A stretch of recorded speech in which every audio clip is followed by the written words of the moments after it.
Gold के भावों में हमने पिछले कुछ दिनों में बड़ी गिरावट आते हुए देखी है और अगर हम इस हफ्ते की बात करें तो करीबन 3% से ज़्यादा गोल्ड के भाव गिरते हुए नजर आए हैं। सिल्वर के भावों में भी गिरावट देखने को मिल रही है। तो ये गिरावट क्यों आ रही है, क्या ऐसे रीज़न है जिसकी वजह से गोल्ड के भावों में गिरावट देखने को मिल रही है, तो ये वीडियो आपके लिए है। तो अगर आप ये जानना चाहते हैं कि गोल्ड के भावों में ये गिरावट क्यों आ रही है और आगे किस तरीके का गोल्ड के अंदर व्यापार देखने को मिल सकता है, किस तरीके का ट्रेंड गोल्ड में देखने को मिल सकता है, तो आपको एंड तक बने रहना है, क्योंकि यहाँ पर हम ये डिकोड करने वाले हैं कि आने वाले दिनों में गोल्ड के भावों में किस तरीके का ट्रेंड रह सकता है। तो अगर हम यहाँ पर बात करें तो गोल्ड का जो मोमेंटम है वो हमने पिछले कुछ दिनों में 29 जनवरी को गोल्ड ने हाई बनाया था, उसके बाद गिरावट आती हुई दिखाई थी। हमने देखा काफ़ी एक करेक्शन गोल्ड में हायर लेवल पे आता हुआ दिखाई दिया। ऑलमोस्ट अगर आप देखेंगे तो करीबन $5600 तक के आसपास के लेवल्स गोल्ड ने बनाए थे। उसके बाद नीचे 4400 के आसपास का भी लो बना और करीबन अभी अब देखें तो 4800 के आसपास गोल्ड के भाव चलते हुए नजर आ रहे हैं। तो हमने यहाँ पर देखा कि हायर लेवल पर प्रॉफिट बुकिंग गोल्ड में होती हुई दिखाई दी। उसके साथ साथ अगर हम देखें तो डॉलर इंडेक्स में भी हमने यहाँ पर गिरावट आते हुए देखी और कहीं ना कहीं एक प्रॉफिट बुकिंग हमने गोल्ड में यहाँ पर बनती हुई देखी। क्रिप्टो करेंसी भी यहाँ पे करेक्ट होती हुई दिखाई दी। तो अगर आप देखेंगे तो जितनी भी असेट क्लास है सभी के अंदर यहाँ पे गिरावट देखने को मिली। तो ऐसा क्या हो रहा है यूएस की इकोनॉमी में जिसकी या इंटरनेशनल मार्केट में जिसकी वजह से गोल्ड के भावों में गिरावट देखने को मिल रही है। एक तो ये ज़रूर है कि हायर लेवल पे प्रॉफिट बुकिंग देखने को मिल रही है जिसकी वजह से गोल्ड के भाव नीचे आते हुए दिखाई दिए। दूसरा मेन इंपॉर्टेंट ट्रिगर जो अब सामने आता हुआ दिख रहा है कि जो डी डॉलराइजेशन की जो हम इक्वेशंस पिछले कई दिनों से देख रहे थे, कई 2-3 सालों से देख रहे थे, वो कहीं अब यहाँ पे डाइल्यूट होती हुई दिखाई दे रही है। इट मीन्स कि अब जो इकोनॉमीज़ हैं वो यहाँ पर कहीं ना कहीं अब डॉलर की तरफ शिफ्ट होती हुई दिख रही हैं, डॉलर की तरफ खिंचती हुई नज़र आ रही हैं। हमने देखा कि इस अगर आप देखेंगे तो इस साल में ट्रम्प साहब का जो मूड है वो काफ़ी कूल रहा। उन्होंने इंडिया के साथ ट्रेड डील किया, उन्होंने चाइना के साथ ट्रेड डील किया। अब कहीं ना कहीं वो रशिया के साथ डील करते हुए नज़र आ सकते हैं। मीन्स कि रशिया अब आने वाले दिनों में डॉलर के अंदर ट्रेड डील करता हुआ नजर आएगा, डॉलर में डील करता हुआ नजर आएगा, डॉलर में व्यापार करता हुआ नजर आएगा।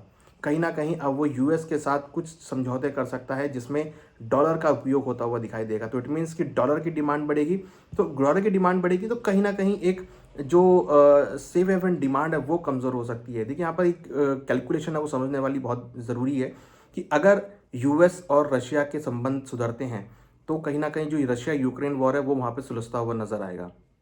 और अगर रशिया यूक्रेन वॉर सुलझता है तो ये कहीं ना कहीं डॉलर के लिए बहुत इंपॉर्टेंट होगा। तो डॉलर में आपको तेजी देखने को मिलेगी, ग्लोबल अनसर्टेनिटी कुछ हद तक कम होती हुई दिखाई देगी। तो अगर ग्लोबल अनसर्टेनिटी कम होगी तो जो सेफ हेवन अपील है गोल्ड की वो कमजोर पड़ सकती है और उसकी वजह से हम देख रहे हैं कि उसके एंटिसिपेशन में गोल्ड के भावों में गिरावट देखने को मिल रही है। तो अगर रशिया यूएस के साथ कोई भी डील करता है डॉलर को लेके या डॉलर में कोई भी व्यापार करता है तो आप ये मान के चलिए कि रशिया यूक्रेन वॉर भी समाप्त होता हुआ नजर आएगा। यूएस और रशिया के जो संबंध है वो भी यहाँ पे सुधरते हुए नजर आएंगे। प्लस यूएस ने जो बाकी नेशंस के ऊपर टैरिफ लगा रखे हैं रशिया से ऑयल खरीदने को लेके वो भी शायद सॉल्व होते हुए नजर आए। तो अगर आप देखेंगे तो यहाँ पे एक एक स्टेप से डॉलर के अंदर डील करने से बहुत सारी चीज़ें यहाँ पे सुधरती हुई नजर आएंगी। तो उसकी वजह से उसके एंटिसिपेशन में हम देख रहे हैं कि जो गोल्ड का भाव है वो करेक्ट होता हुआ दिखाई दे रहा है। हालांकि डॉलर में जो कमजोरी की वजह है वहाँ पर इंटरेस्ट रेट का कट होना या फिर जो उनके जो नए फेडरल चेयरमैन आए हैं उनकी कैसी पॉलिसीज होंगी वो सब यहाँ पे देखने वाली बात है। मगर अभी जो करंट सिनेरियो है वो ये कि एक तो ट्रम्प साहब बहुत कूल हो गए हैं, प्लस रशिया और यूएस और रशिया की आपस में ट्रेड डील हो सकती है डॉलर को लेके।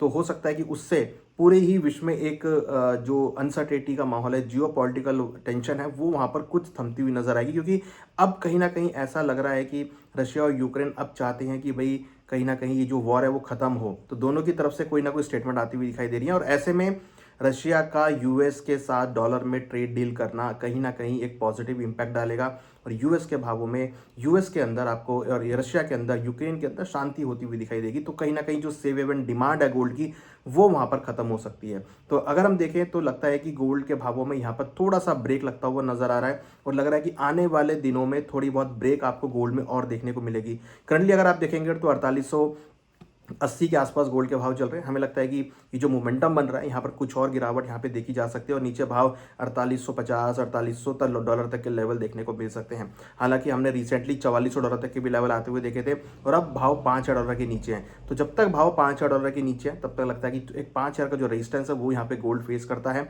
सपोर्ट यहाँ अगर हम बात करें तो 4600 डॉलर काफ़ी अच्छा सपोर्ट है। बट जिस तरीके के डेवलपमेंट्स हो रहे हैं लग रहा है कि गोल्ड में जो सेफ हेवन अपील है वो यहाँ पर खत्म होती हुई दिख रही है और हो सकता है कि आने वाले दिनों में ये सेफ हेवन अपील अगर खत्म होगी तो गोल्ड के भावों में आपको प्रॉफिट बुकिंग गिरावट देखने को मिल सकती है, जो कि सिल्वर भी फॉलो करता हुआ नजर आएगा। तो नजर रखने वाली बात है कि अभी लगता है कि जो एक सेफ हेवन अपील थी गोल्ड सिल्वर में वो यहाँ पर कुछ कम हो सकती है, जिसका इंपैक्ट गोल्ड सिल्वर पे नेगेटिव हो सकता है।